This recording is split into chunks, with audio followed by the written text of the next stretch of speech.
Greetings YouTube! This is Toy Customizer Wakeangel2K1 and it's one of those times when I'm making a custom of a character that I'm a fan of.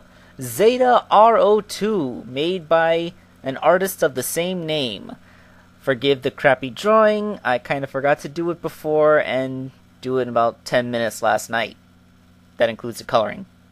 I suck. But I make better figures!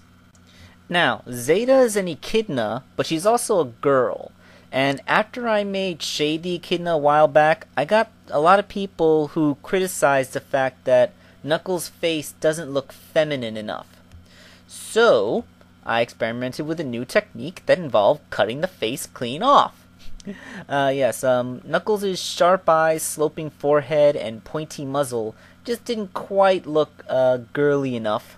So I started from scratch and molded a whole new face on. There's a little bit of embellishment for Zeta's design, including the little bit of her dreads that come up over her eyes, and the headphones, of course. But I think in general, this is going to be the way I make female echidnas from now on. Perhaps if I ever get around to making Julie Sue or Lien Da, then I would do something like that.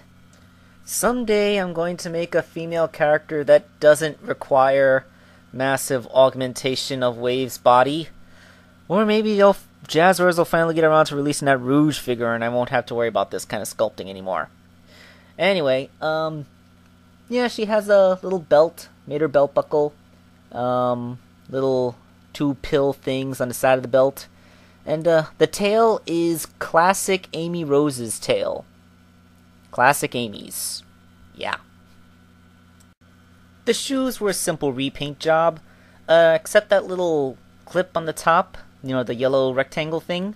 That's a little tiny strip of artist duct tape. It accepts yellow paint a lot better than the plastic of the shoe does, and it creates just a slight little bit of raise that, you know, makes it look like an actual shoe snap. I ran into a problem with Wave's pants, and it's that red paint does not cover colors underneath it very well at all. So when I tried to paint the pant leg red, I could still see the flame job. It just showed through, and no matter how many layers I put, it was getting kind of ridiculous. So I washed all the paint off, and then I just used my Dremel to sand away the pants, making a much whiter base that accepted the paint better. So, you know, that way I could paint on Zeta's design much easier. And I think it looks a lot better this way. Here seen reassembled with the shoe. The thing is that Wave's arms wouldn't work for this custom. Between the giant glove cuffs and the big splayed open hands, it just didn't create the right look. So this is a pair of Tails' arms with Shadow's hands. I used Sculpt to make Zeta's sleeve, although that looks a little bit too billowy. I might go back and change that, although it would be a pain at this point, but I would do it for Zeta, because I like her that much.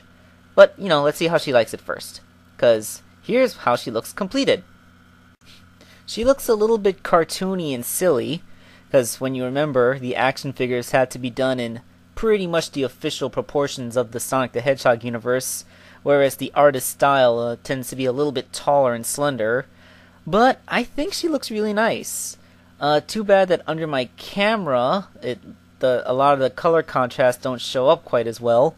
I mean, the lighter orange on orange for her headphones really looks a little bit better in person than it does on this figure in the pictures here. Oh well. Yeah, this has been Toy Customizer Wakeangel2K1, making a custom of a fan character that I really like, and signing off.